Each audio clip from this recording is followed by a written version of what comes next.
Stop. You haven't subscribed to the channel yet. Subscribe now. We have new stories every day. Now, let's go. Michael drummed his fingers against the steering wheel as he turned onto Maple Avenue, the familiar stretch of suburbia where he'd spent his childhood. The afternoon sun painted long shadows across manicured lawns, and the spring air carried the scent of freshly cut grass through his open window. He'd made this drive countless times, but today felt different, heavier somehow, as if the universe knew something he didn't.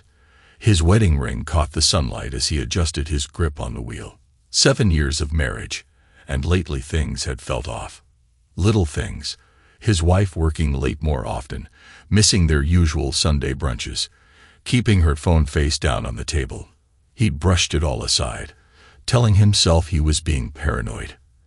After all, they'd built a life together. She wouldn't throw that away. The gravel crunched under his tires as he pulled into his parents' driveway. The 2-story colonial looked exactly as it had when he was growing up. His mother's prized roses still lined the walkway, and his father's ancient wind chimes still hung from the front porch. He'd called ahead, but no one had answered. Not unusual for a Tuesday afternoon, when his parents typically ran errands. Just a quick stop, he muttered to himself, reaching for his coffee in the cup holder. Grab the books and go. The garage keypad accepted his code with a familiar beep. As the door groaned upward, the musty smell of cardboard and old memories wafted out. His mother's organizational skills were on full display. Boxes stacked precisely, each labeled in her neat handwriting. Christmas decorations, tax records 2015 to 2020, Jake's trophies. He noticed there wasn't a box for his own achievements. Michael moved deeper into the garage, scanning the labels. The college textbooks he needed would be somewhere in the back, probably buried under years of accumulated family history. His foot knocked against something metal. Jake's old baseball bat, still preserved like a precious relic.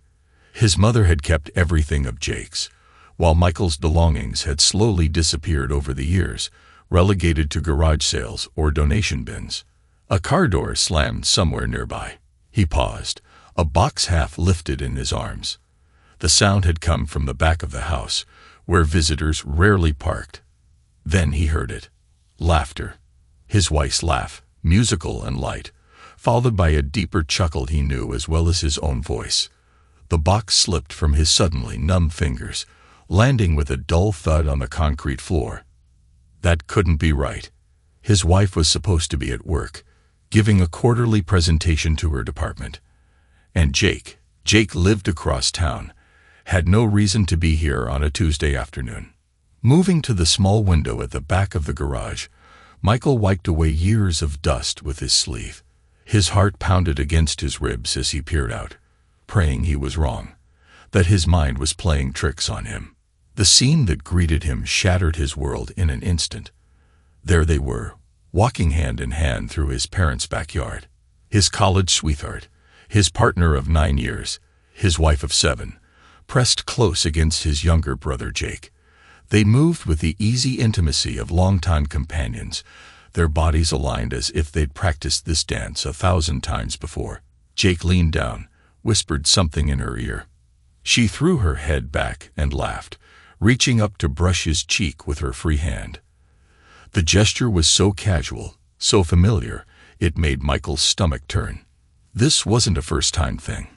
This wasn't a mistake or a moment of weakness. This was routine. The box he dropped had spilled its contents across the floor. Old calculus textbooks, physics notes, remnants of a life when everything made sense. One book had fallen open, pages bent beneath its own weight. Michael stared at it, his mind struggling to process what he'd just witnessed. The equations on the exposed pages swam before his eyes, variables and constants blurring together like his thoughts. Then a sudden clarity cut through his shock. He needed to see more, needed to understand just how deep this betrayal went. His legs carried him automatically toward the house's back door, his footsteps echoing in the garage like drumbeats counting down to confrontation. The kitchen door opened silently. he'd fixed that squeak himself last summer, one of many household repairs he'd done to help his parents. The irony of that maintenance making it easier to catch his wife's infidelity wasn't lost on him. His mother stood at the counter, arranging flowers in a crystal vase he recognized as a wedding gift from his wife's parents. White chrysanthemums, his wife's favorite flowers. How many times had his mother arranged these flowers for their secret meetings? "Michael," his mother startled, nearly dropping the flower she was holding. "I didn't expect you today." Her voice held a note of panic he'd never heard before. Before he could respond, the back door opened. Jake entered first, his confident stride faltering slightly when he saw Michael. His wife followed, her face draining of color so quickly she seemed to age years in seconds. Time seemed to freeze as they all stared at each other, the afternoon sun streaming through the kitchen windows, illuminating dust motes that danced in the air like tiny accusers. The only sound was the gentle ticking of his mother's antique wall clock, counting down the seconds until someone broke this terrible silence. Through the window behind them, Michael could see the garden where he and Jake had played as children, where he had proposed to his wife on Christmas Eve 7 years ago, where his mother had hosted countless family barbecues. All those memories felt tainted now, corrupted by whatever had been happening here while his back was turned. "What the hell is this?" His voice came out as a hoarse whisper, each word scraping against his throat like broken glass. His mother quickly stepped between them, her hands raised placatingly. The gesture seemed rehearsed, as if she'd anticipated this moment.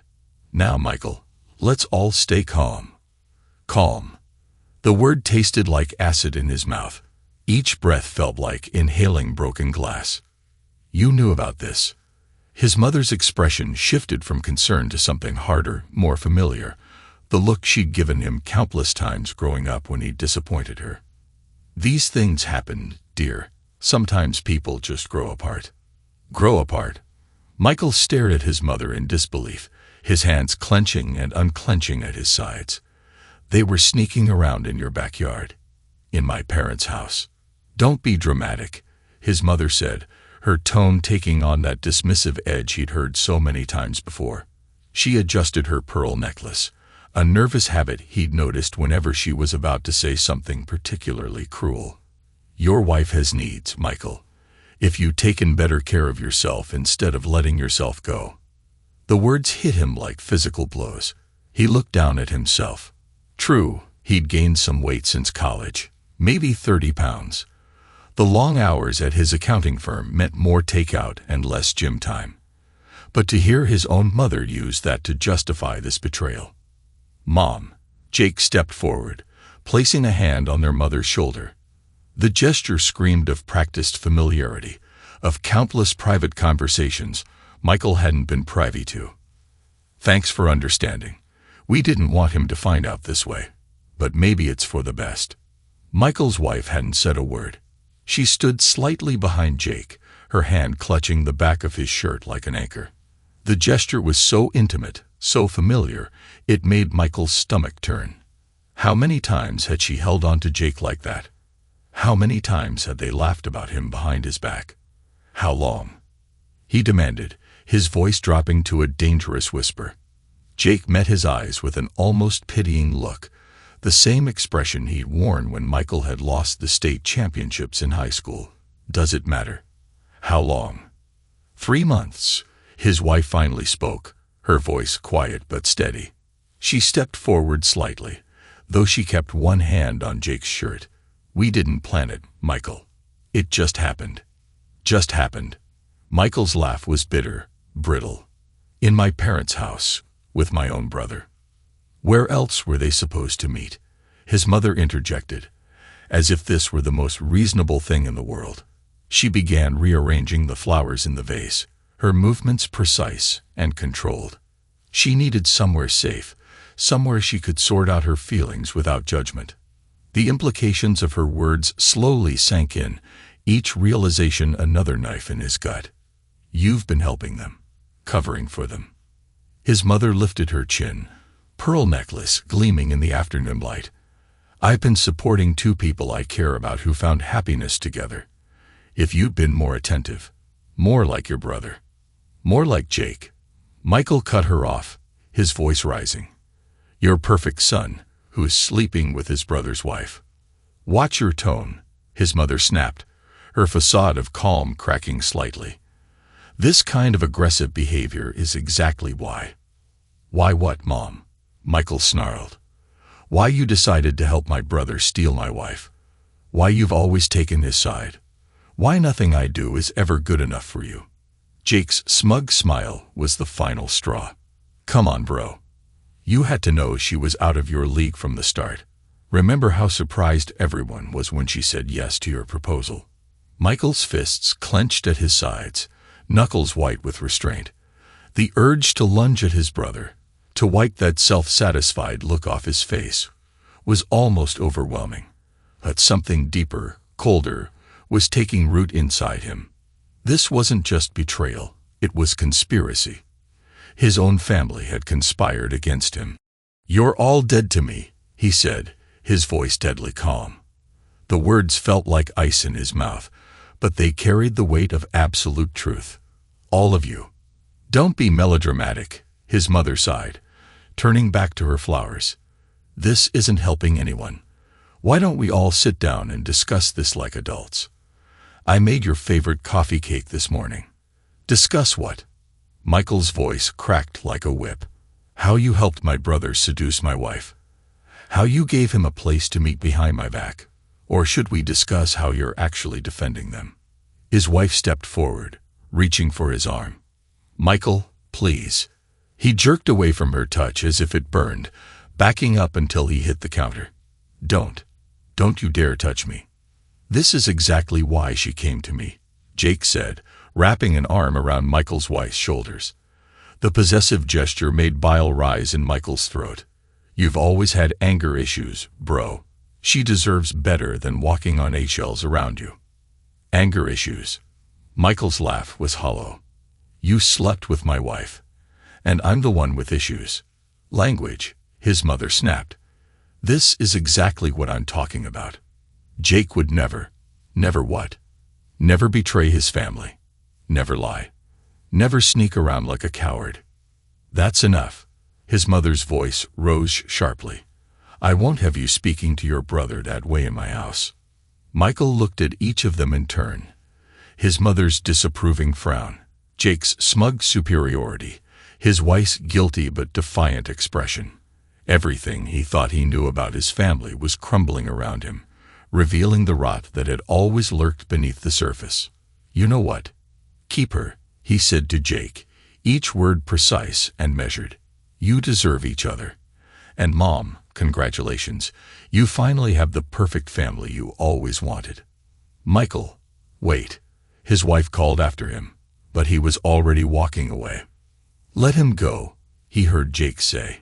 He'll calm down eventually. He always does. I'll make some tea. His mother's voice followed him. Jake, dear, help me with these flowers. Their voices faded as Michael walked out, each step carrying him further from the life he'd thought he had. In the driveway, he got into his car and sat there for a moment, hands gripping the steering wheel until his knuckles turned white. The afternoon sun still shone cheerfully, birds still sang in the trees, and his mother's roses still bloomed by the front walk. The world hadn't ended, even though it felt like it should have. But something had ended, his trust, his marriage, his place in this family. This wasn't over. Not by a long shot. The next 3 weeks passed in a blur of sleepless nights and meticulous investigation. Michael threw himself into understanding exactly what had happened, how long this betrayal had been festering beneath the surface of his seemingly normal life. Each new discovery was another crack in the foundation of everything he believed about his family. His first stop was a private investigator's office in downtown, a discreet storefront wedged between a coffee shop and a bail bonds office. The investigator, a former police detective named Martinez, listened without judgment as Michael laid out what he knew. 3 months, they admitted to, Michael said, sliding an envelope of cash across the desk. I want to know how long it really was. Martinez nodded, pocketing the envelope without counting it. They always minimize. Give me a week. That week stretched into 3 as the evidence mounted.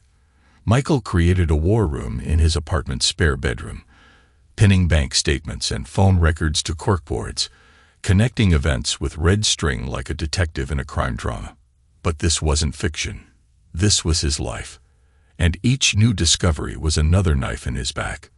The affair hadn't started 3 months ago. That was just when they'd gotten sloppy enough to almost get caught.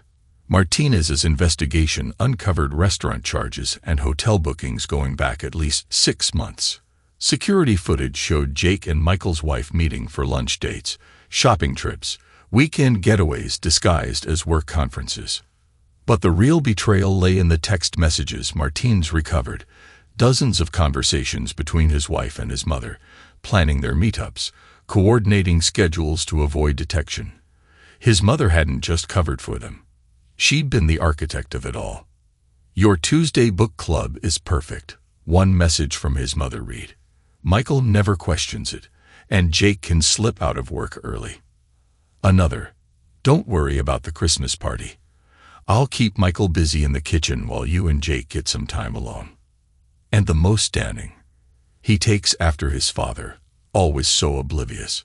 Some men just can't see what's right in front of them." Michael stared at the messages until the words burned into his retinas.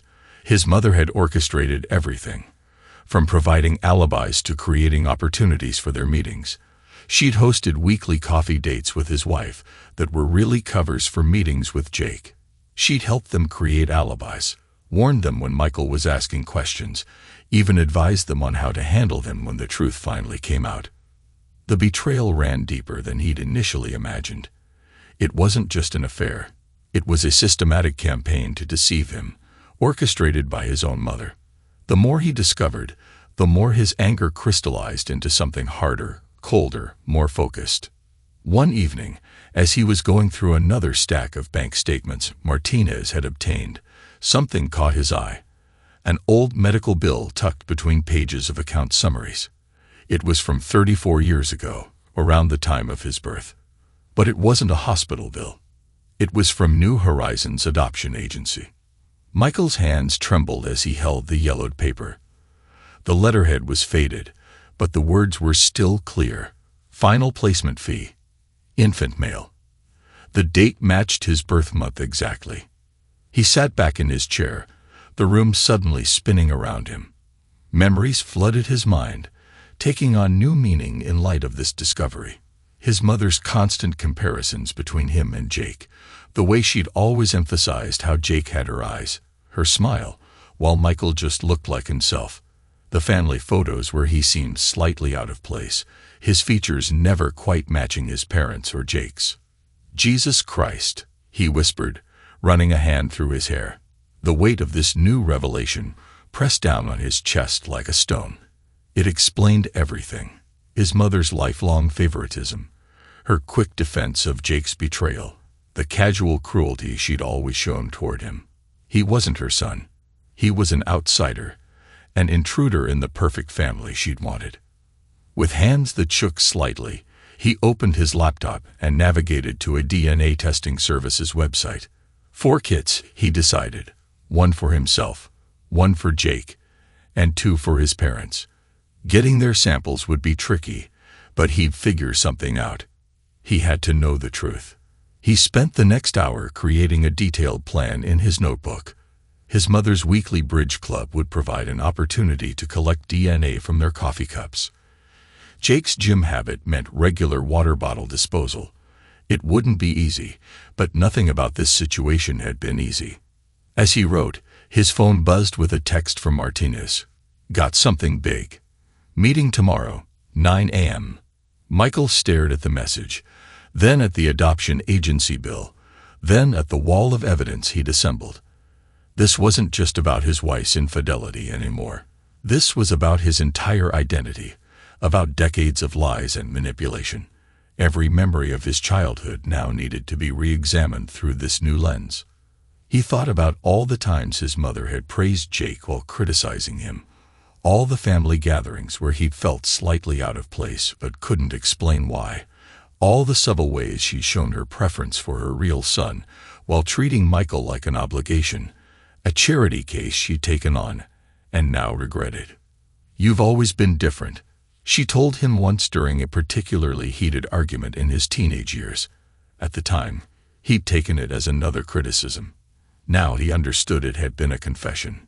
Sitting in his apartment, surrounded by evidence of his family's betrayal, Michael made a promise to himself. He would uncover every lie, expose every secret, and make them all pay for what they'd done to him. The game they'd started with their betrayal was far from over. In fact, it was just beginning. They thought they'd broken him, but they'd only succeeded in setting him free, freed from the obligations of family loyalty, free from the constraints of conventional morality.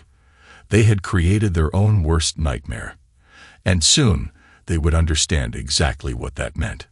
Michael smiled as he began to plan his next move.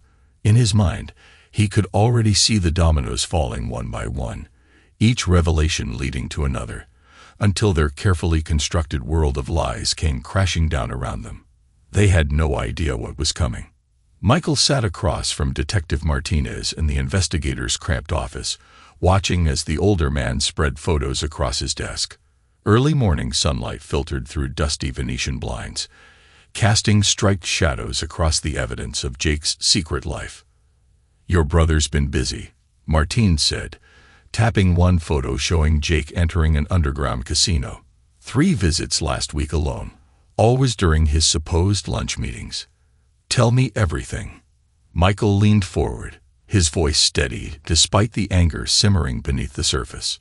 Martins pulled out a thick folder. "Jake's got a gambling problem. A big one. He's been hitting underground poker games, illegal betting rings, the works. Based on my sources, he's in deep with some dangerous people." "How deep?" $200,000 minimum. Maybe more. Martinez slid over a spreadsheet of transactions. He's been moving money around, trying to cover his tracks, using company accounts to pay his debts. Michael studied the numbers, his accountant's mind quickly spotting the patterns. He's embezzling from his own firm, cooking the books like a master chef. Martinez handed him another document. He's created fake vendors, ghost contracts, the whole 9 yards, been doing it for months. His partners don't suspect anything. They trust him. That's always the key, isn't it? Michael's smile was grim, just like I trusted him. Martinez nodded. "Your brother's not just a cheater in his personal life. He's dirty all the way through."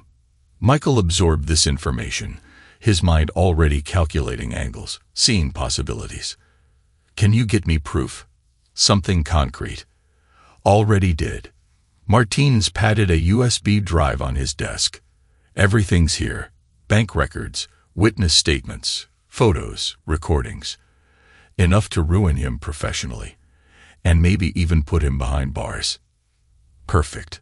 Michael reached for his checkbook. "What else?" "There's more, about your wife and mother." Martinez hesitated. "You sure you want to hear it?" "Every detail." Martinez pulled out his phone, playing a recorded conversation. His wife's voice filled the small office. "I can't keep lying to him, Emma. Michael suspects something." His mother's reply was cold. "Then you're not trying hard enough." Michael's always been slow to catch on, just like when he was a child. "Remember what we discussed about the trust fund?" The recording continued, revealing a conversation about accessing Michael's inheritance early, plans to have him declared mentally unstable if he discovered the truth, his own mother and wife plotting to steal not just his marriage, but everything he had. "Those monsters," Michael's whisper was barely audible. "They were planning to take everything." "There's one more thing." Martinez handed him a final document. "I did some digging into that adoption agency lead you mentioned. Found this in their archived records." Michael stared at the paperwork, his hands trembling slightly. The document confirmed everything. He'd been adopted through New Horizons agency 34 years ago. But there was more. His biological parents hadn't given him up willingly. There were irregularities in the paperwork, suggestions of coercion and bribery. Your mother, Martine said carefully, used her family's influence to push through the adoption. There were other families ahead of them on the waiting list, but money talked. The whole thing was technically legal, but ethically. She bought me. Michael's voice was ice cold, like a designer handbag, then spent the rest of my life regretting her purchase. What are you going to do? Michael stood, gathering the evidence into his briefcase. I'm going to destroy them. All of them. But I need to be smart about it. He turned to Martinez. I need you to keep digging. Every skeleton, every secret, every weakness. I want it all. This kind of revenge, Martinez warned, it can consume you. Michael's smile was sharp enough to cut. Good, because I'm just getting started. He pulled out his phone, checking his calendar. Jake has a partners meeting next week. Time to light the first fuse. As he left Martinez's office, Michael's mind raced with possibilities. The evidence against Jake was just the beginning. He had the tools now to dismantle their entire world. Piece by piece, they'd taught him an important lesson about family. Now it was time to show them what a good student he'd been. He dialed his phone as he walked to his car. Mr. Phillips, this is Michael. I need to meet with the managing partners at Jake's firm. It's about financial irregularities I've discovered. Yes, it's serious. Very serious. The trap was set. Now it was time to watch them fall. The DNA test results arrived on a rainy Tuesday morning. Michael sat in his car outside his parents' house, the envelope heavy in his hands. He'd collected the samples 2 weeks ago. His mother's coffee cup from Bridge Club, Jake's discarded water bottle from the gym, his father's used tissues from a conveniently timed visit to drop off old photo albums. His phone buzzed. A text from Martinez. Partners meeting started. Package delivered. Michael smiled grimly. Right now, Jake's law firm partners were opening a detailed dossier of his brother's financial fraud and witness tampering. But that was just the appetizer.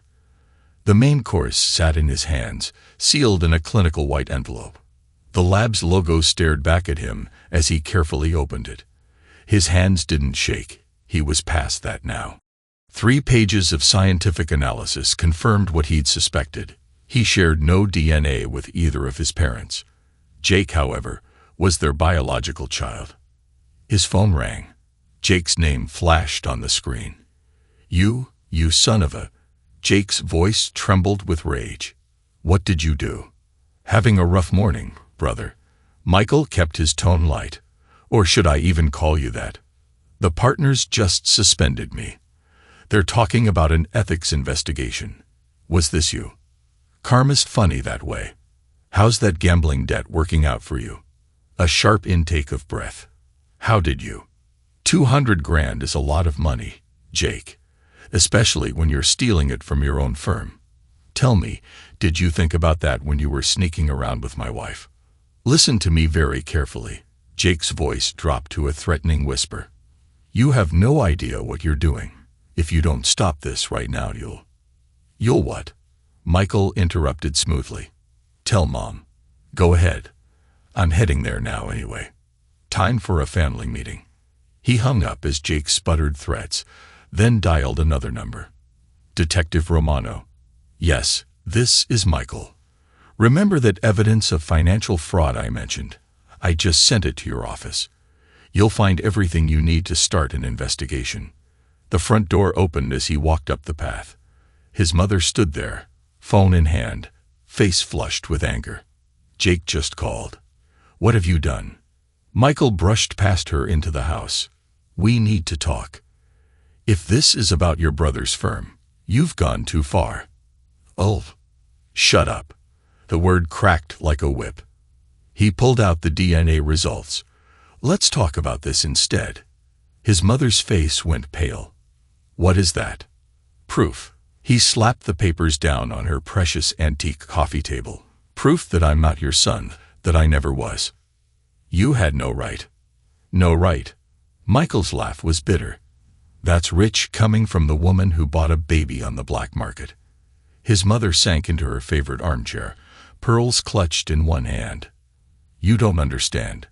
We wanted another child. But after Jake. Save it. Michael circled the room, past the family photos he'd never truly belonged in. Martinez found the original adoption records, the irregularities, the bribes. You didn't just adopt me. You stole me. We gave you everything. His mother's voice rose shrilly. A good home, education, opportunities. You gave me scraps. Michael whirled on her. Everything went to Jake. Your love, your attention, your pride. It all went to your real son. I was just a backup plan. The spare. That's not true. Then why help him steal my wife? Why cover for their affair? Why spend 34 years making me feel like I was never good enough? His mother's face hardened. Because you weren't. Jake has always been exceptional. You try so hard, but you'll never measure up. I thought having another child would be like having another Jake, but instead we got you. The words should have hurt, but Michael felt only cold satisfaction. He'd finally gotten the truth. Well, congratulations, he said softly. Your perfect son is about to be arrested for fraud. His law career is over. And this, he held up the DNA results. This is just the beginning. What are you planning? Fear crept into her voice. You taught me an important lesson, Mother. Family isn't about blood.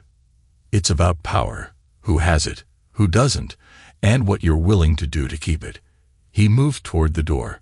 I'm going to take everything from you and Jake. Your reputation, your standing in the community, your precious family name, all of it.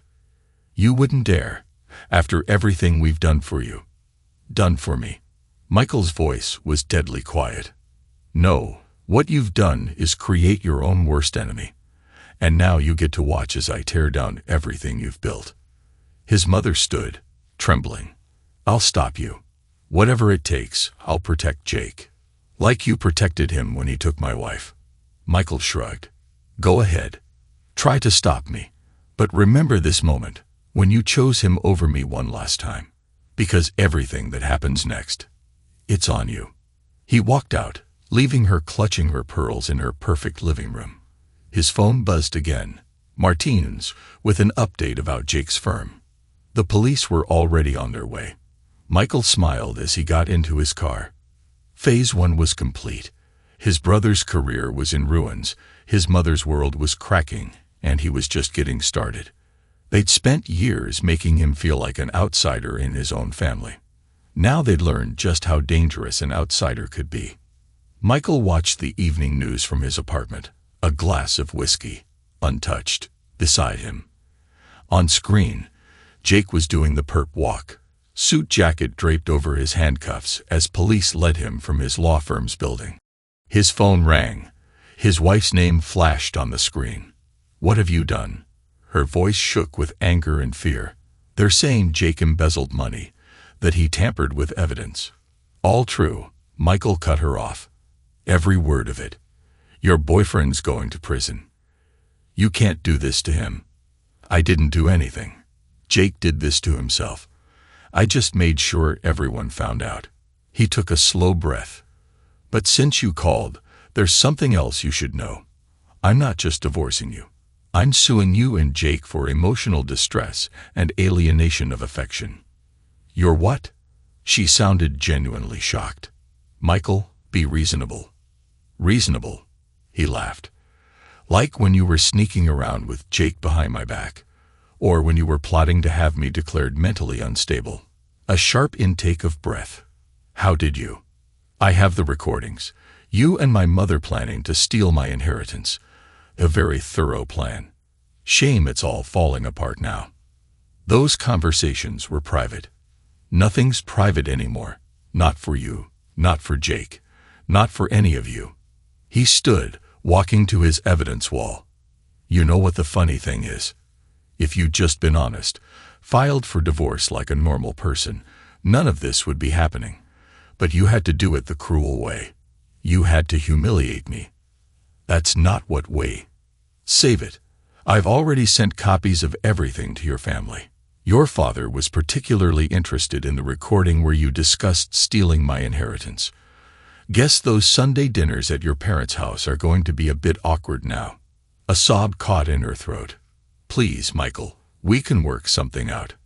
Like you worked things out with Jake, behind my back." His voice hardened. "The lawsuit papers will be delivered tomorrow. Oh, and since Jake's about to lose his law license, you might want to start looking for a good attorney. I hear the partners at his firm aren't feeling very charitable right now." He hung up as she began to plead, then dialed Martinez. "How's our friend doing?"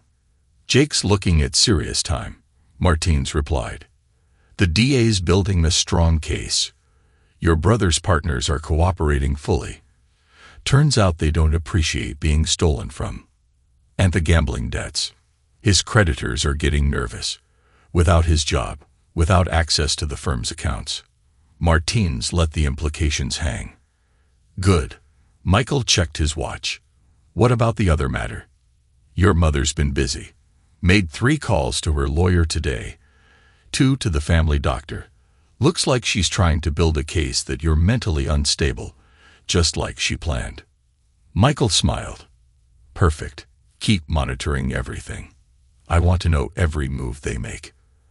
After hanging up, he opened his laptop, checking his emails. The local society pages had already picked up the story of Jake's arrest. His mother's carefully cultivated social circle would be buzzing with gossip. The doorbell rang. Michael checked the security camera feed on his phone. His father stood in the hallway, looking older than Michael had ever seen him.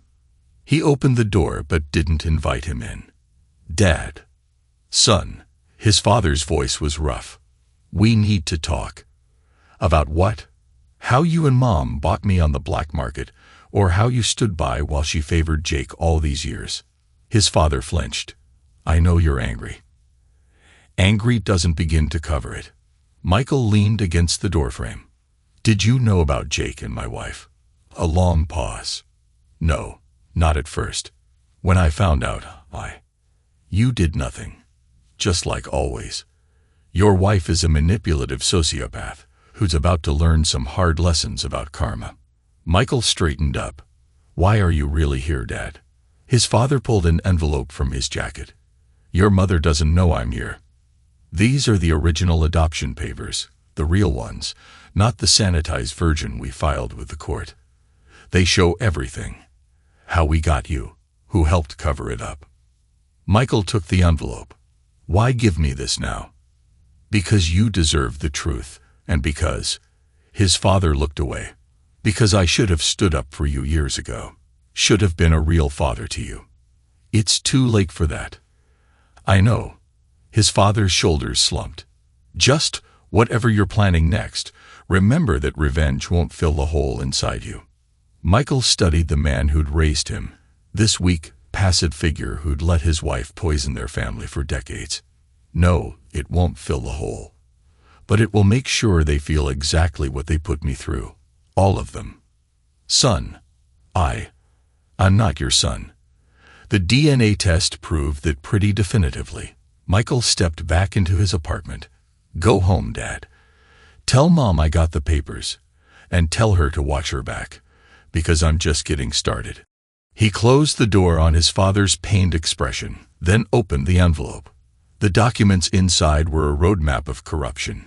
Judges who'd been bribed, officials who'd looked the other way, biological parents who'd been coerced. His mother's fingerprints were all over it.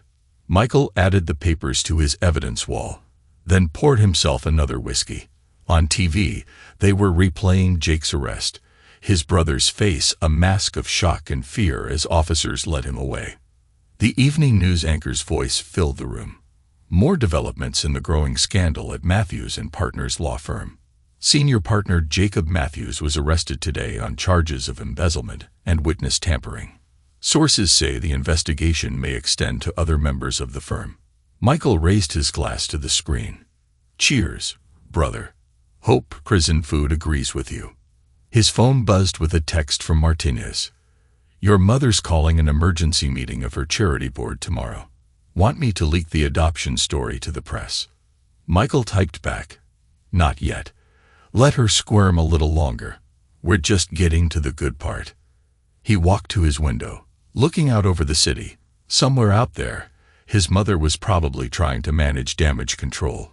His wife was crying to her family, and Jake was sitting in a cell, finally facing consequences for his actions. But this was just the beginning. He had more cards to play, more secrets to reveal. They'd torn his life apart piece by piece. Now he would return the favor. Michael stood in the observation room at the county jail, watching through one-way glass as Jake paced in his orange jumpsuit. His brother had been in custody for 3 days, and it showed. His usual polished appearance had crumbled into nervous exhaustion. "Your brother's requesting a meeting," the guard said. "Says it's urgent." "I bet he does." Michael nodded. "Let's give him what he wants." The metal door clanged shut behind him as he entered the visiting room. Jake's head snapped up, hope flashing across his face, before being replaced by careful calculation. "You look comfortable," Michael said, taking the seat across the table. "Cut the crap." Jake leaned forward, lowering his voice. "You've made your point. Now get me out of here." Michael raised an eyebrow. "Why would I do that?" "Because I'm your brother, damn it." Jake slammed his hand on the table. A guard shifted, watching closely. "You've had your revenge. Isn't this enough?" "Enough?" Michael's laugh was cold. "You slept with my wife, stole from your firm, and think 3 days in jail makes us even. I can make it right." Jake's voice took on a desperate edge. "The firm, they'll drop the charges if I pay everything back. Mom's willing to help with the money." "Of course she is. Her golden boy needs saving." "What do you want from me?" Jake's facade cracked further. "An apology." "Fine. I'm sorry. I never should have." "Spare me." Michael held up a hand. "You're not sorry you did it. You're sorry you got caught. There's a difference." "The gambling debts," Jake whispered, glancing at the guards. "These people, they're not like your PI friend. They'll kill me if I can't pay." "Sounds like a personal problem." "Jesus Christ, Michael." Jake's voice rose. "You want to destroy me? Fine. But Mom's having a breakdown. Dad's a mess. Your wife is being sued for every penny she has." Michael smiled. "How's that going, by the way? Her family must be thrilled about the recordings." Jake slumped in his chair. "You've changed. The Michael I knew would never. The Michael you knew died the day he caught you and Mom in the backyard." He stood up. "You want to know the funny part? I found out I'm not even your real brother. Mom and Dad bought me. Explains a lot, doesn't it?" "What are you talking about?" "DNA doesn't lie, Jake, unlike this family." Michael moved toward the door. "Enjoy prison. I hear they love corrupt lawyers inside." "Wait." Jake's handcuffs rattled as he stood. "These people I owe money to. They'll come after the family, after Mom." "Again, not my problem." Michael knocked for the guard. "You chose this path, brother. Now you get to walk it alone." Back in his car, Michael checked his phone. 3 missed calls from his mother, 2 from his wife, 1 from Martinez. He dialed the PI first. "Got something big," Martinez said without preamble. "Your mother's been busy. Made 4 calls to that adoption agency contact from 30 years ago, the one who helped arrange everything." "Yeah, guy named Reynolds. Still works there." "Here's the interesting part," Martinez continued. "He's on the board of your mother's favorite charity, the one she chairs." Michael smiled. "Let me guess, she's trying to buy his silence." "Bingo. Meeting set for tomorrow at the country club. Want me to make sure the press knows about it?" "No." Michael started his car. "I'll handle this one personally. Send me everything you have on Reynolds. Time to add another piece to the board." He drove to his office, where a wall of evidence had grown into a war room. Photos, documents, and sticky notes covering every surface, each piece a weapon in his arsenal of revenge. His phone buzzed with a text from his wife. "Please, we need to talk. I'm staying at my parents' house. Just give me one chance to explain. He ignored it, focusing instead on the latest addition to his wall, a photo of Thomas Reynolds, the adoption agency official who'd helped his mother buy him 34 years ago. The man looked exactly like what he was, a bureaucrat who'd spent decades profiting from other people's desperation. Michael's desk phone rang, his private line. "Mr. Matthews," a nervous female voice said. "Amanda from the Westbrook Country Club. Mrs. Matthews asked me to confirm your attendance at tomorrow's charity board meeting. She says it's vital you be there." "Did she now?" Michael leaned back in his chair. "Tell her I wouldn't miss it for the world." He hung up and pulled up his mother's charity organization on his laptop, the Westbrook Foundation for Children's Welfare. The irony was almost too perfect. His office door opened. Martinez walked in, carrying a thick folder. "Everything on Reynolds," the PI said, dropping the file on Michael's desk. "Guy's got skeletons in his closet going back decades. Used the adoption agency to run a nice little side business in baby brokering. Your mother wasn't the only one he helped, not by a long shot." Martinez tapped the folder. Reynolds kept records, detailed ones, insurance, in case anyone tried to expose him. But he missed one thing. Michael guessed. Martinez pulled out a single sheet of paper. "Your mother kept her own insurance. Found this in a safety deposit box she opened right after your adoption." Michael scanned the document, his smile growing colder. A confession. Reynolds admitted to everything in writing. The bribes, the forged papers, the threats to biological parents. "Your mother's smart," Martinez said. "She made sure she had leverage over everyone involved. And now we have leverage over all of them." Michael stood, gathering the papers. "Time to prepare for tomorrow's meeting. Mom wants to play charity queen. Let's see how she handles a very public dethroning." He spent the next hour reviewing Reynolds' files, building a precise picture of the man's crimes. 3 decades of selling babies to wealthy families, using his position at the adoption agency as cover. His mother was just one client among many, but tomorrow she'd be the one who brought it all crashing down. His phone buzzed again. His wife, still trying to reach him. He thought about their last conversation, her pleas for mercy falling on deaf ears. She had chosen her side. Now she could share in Jake's downfall. Tomorrow would be the beginning of the end. His mother's carefully constructed social world was about to implode, taking her reputation, her power, and her precious charity with it. And Michael would be there to watch it burn. The game was entering its final phase. All the pieces were in place.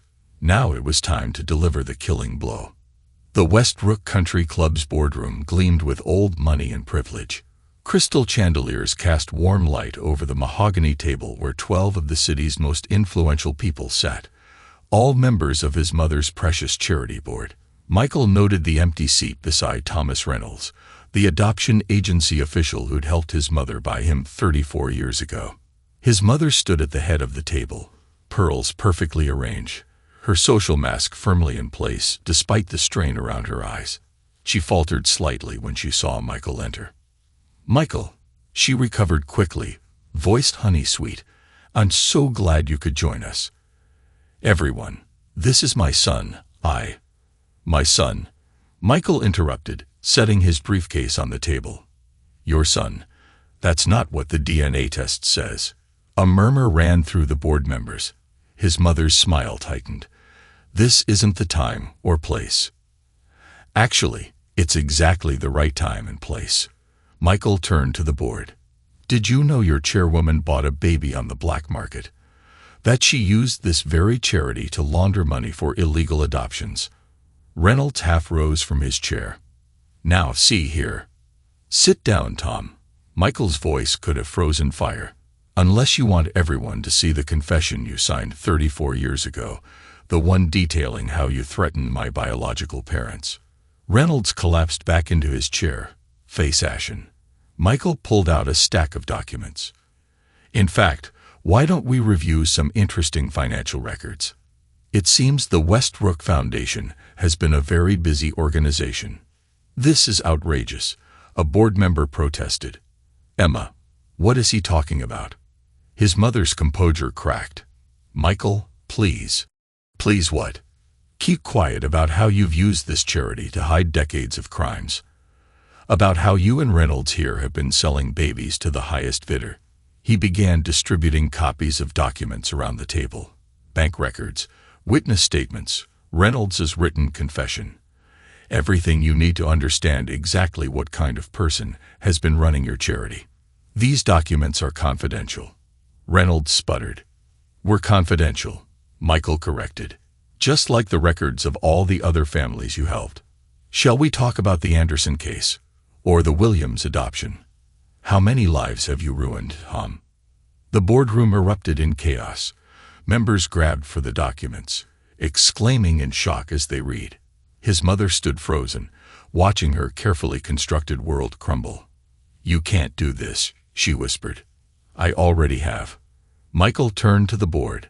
Oh, and before I forget, the police are on their way, along with reporters from every major news outlet in the city. I thought they might be interested in how the city's most prestigious children's charity has been facilitating illegal adoptions.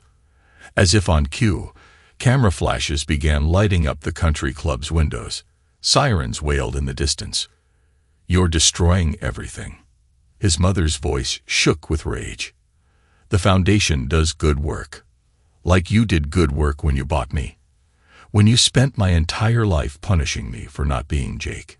He gestured to the board members, who were now frantically checking their phones, the confusion and panic palpable. I gave you everything, she cried. You gave me scraps. Michael's voice filled the room. Everything went to Jake. Your love, your attention, your pride. It all went to your real son. And when he decided to steal my wife, you helped him do it. The board members watched in stunned silence as decades of family drama exploded. Jacob is in prison, his mother spat. Isn't that enough revenge for you? Prison, a board member gasped. Emma, what is going on? Michael smiled coldly. Oh, you hadn't heard. Her precious Jake was arrested for embezzlement and witness tampering. He's facing 20 years. But that's not the best part. He turned to the board. Want to know what else your chairwoman's been up to? Like helping my wife and brother carry on an affair, or plotting to have me declared mentally unstable to steal my inheritance. Police officers began filing into the room. Detective Romano nodded to Michael as he approached Reynolds. Thomas Reynolds, we have some questions about your adoption practices. This is all a mistake, Reynolds stammered. Emma, tell them. Tell them. What? Michael cut in. How you two have been working together for decades. How many other families have paid for babies. How many other lives you've destroyed. His mother's face had gone ghost white. Michael, she pleaded, think about what you're doing. Think about the family. Family. Michael laughed. You mean the family that betrayed me? The family that conspired against me? That family. Camera crews pushed into the room, reporters shouting questions. The board members began gathering their things, trying to distance themselves from the scandal. Mrs. Matthews, is it true the foundation has been involved in illegal adoptions? Mr. Reynolds, did you facilitate black market baby sales? What about the allegations of embezzlement? Michael watched as his mother's social status evaporated in real time. Her carefully maintained image of philanthropic dignity crumbled under the weight of truth and camera flashes. The foundation is finished, he told her quietly. Your reputation is finished.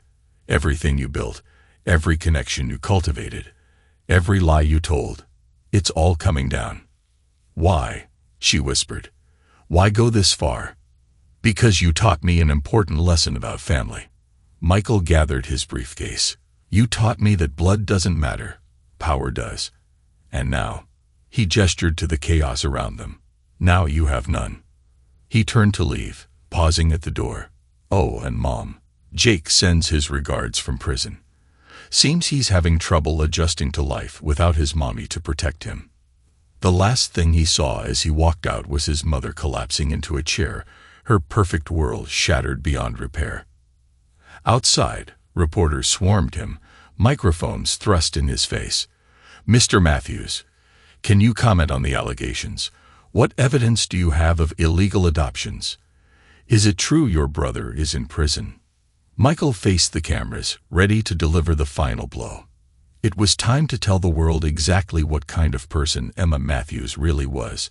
Time to ensure everyone knew the truth about the city's most respected charity chairwoman and her decades of secrets. The game was almost over, and he had won. 2 weeks after the charity board meeting, Michael stood in his office, watching the morning news. The anchor's voice filled the room as footage played of his mother being led from her house in handcuffs. In continuing coverage of the Westbrook Foundation scandal, Emma Matthews, former chairwoman of the prestigious children's charity, has been arrested on charges of fraud and conspiracy. This follows the earlier arrests of adoption agency official Thomas Reynolds and Mrs. Matthews' son, prominent attorney Jacob Matthews. His phone rang. "Martinez, quite a show you've put on," the PI said. "Your mother's arrest is all over the news. How's she handling it?" "Not well." Michael turned off the TV. Her lawyers pushing for house arrest, citing health concerns, but with Reynolds turning state's evidence. Amazing how quickly loyalty crumbles when people face prison, Martinez agreed. Speaking of prison, Jake's creditors are getting impatient. Word is they're planning to collect from your parents, since Jake's assets are frozen. "Not my problem anymore." "What about your wife?" "Living with her parents. The lawsuits destroyed her financially. Her father had to remortgage their house to pay the legal fees." Martinez paused. "She tried visiting Jake in prison yesterday. They denied her access. Seems Jake told the guards he doesn't want to see her anymore. Trouble in paradise." "More like reality setting in," Michael said quietly. Prison has a way of changing perspectives. A knock at his office door interrupted them. "I'll call you back," Michael said, hanging up. His father stood in the doorway, looking aged beyond his years. "Can we talk?" Michael gestured to a chair.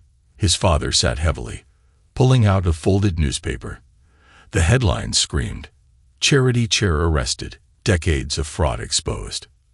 "Your mother's lawyer called," his father said quietly. "They're offering a deal. If you drop the lawsuit against your wife, agree not to testify." "Not happening." "Son." "Michael," his father corrected himself, voice thick with regret. "Haven't they suffered enough?" Michael leaned forward. "Let's review what they've suffered, shall we?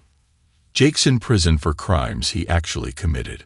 Mom's facing charges for fraud she actually perpetrated. My wife's broke because she chose to betray me. How is any of that my fault?" "The family name." "Isn't my family name, is it?" Michael's eyes flashed. "The DNA test proved that clearly." His father slumped further. "We loved you. Maybe not. Maybe not the way we should have, but we did." "No, you didn't. You tolerated me. Mom resented me, and Jake saw me as something to compete with, then something to steal from. I should have stopped it," his father admitted. "Should have stood up to your mother years ago. But you didn't. You watched her favor Jake, watched her tear me down, watched her help them destroy my marriage. You watched everything and did nothing. I was weak." "Yes, you were." Michael stood. "And now you get to watch everything crumble. The house is being seized as evidence. Mom's social standing is destroyed. Jake's career is over. The family name you're so worried about, it's going to be synonymous with fraud and corruption." His father pulled out one more document. "There's something else you should know about your biological parents." Michael held up a hand. "Stop. I don't want to know. But they might want to meet you. Form a relationship." Michael laughed bitterly. "I've had enough family to last a lifetime." "They were good people," his father pressed. "Your mother and Reynolds. The threats they used. It's all coming out in the trial." Michael moved to the door. "Go home, Dad. Take care of Mom. She's going to need it when the press camping outside finally gets a comment from her." After his father left, Michael returned to his evidence wall. Most of the documents had served their purpose now, but he kept them as reminders. His phone buzzed with a text from his wife. "Please, we need to talk. My family's accounts are frozen. The lawsuit, we can work something out." He deleted the message without responding. Let her sit in her parents' house, dependent on their charity, watching her comfortable life slip away. Let her live with the consequences of her choices. His desk phone rang. Detective Romano. "Thought you'd want to know," the detective said. "Reynolds is talking. Gave us everything on the adoption scams. Your mother's going away for a long time. And Jake. The DA's offering 20 years with the evidence you provided about the witness tampering. He doesn't have much choice but to take it." Michael hung up and walked to his window. From his office, he could see the courthouse where Jake would be sentenced next week, the country club where his mother's empire had crumbled, the expensive neighborhood where his wife was hiding at her parents' house. All the pieces of their lives scattered and broken, just like they'd broken him. His secretary buzzed in. "Mr. Matthews, a reporter from the Times on line 1. They want a comment about your mother's arrest." "Tell them no comment," Michael said, turning from the window. "I've said everything I need to say." That evening, Michael drove to his parents' house one last time. He parked across the street, watching as police evidence teams continued their search. Crime scene tape wrapped the property like Christmas ribbons. News vans lined the street, hungry for any glimpse of the disgraced society queen. The roses his mother had tended so carefully were wilting, untended since her arrest. The precious lawn where she'd hosted charity events was trampled by police boots and camera crews. The perfect facade she'd maintained for decades was cracking, revealing the rot beneath. This house, this shrine to family lies, had witnessed it all. His wife and brother's betrayal, his mother's manipulation, years of favoritism and cruelty disguised as love. Now it was just another crime scene. Michael smiled as he drove away. They had created this outcome themselves, with every lie, every betrayal, every moment they'd made him feel like an outsider in his own family. He'd just shown them what a real outsider could do. The game was over, and he had won. Thanks to everyone who took the time to listen to today's stories. If you enjoyed it, please consider liking and subscribing if you haven't already. Feel free to share your thoughts on the events in the comments below. Take care.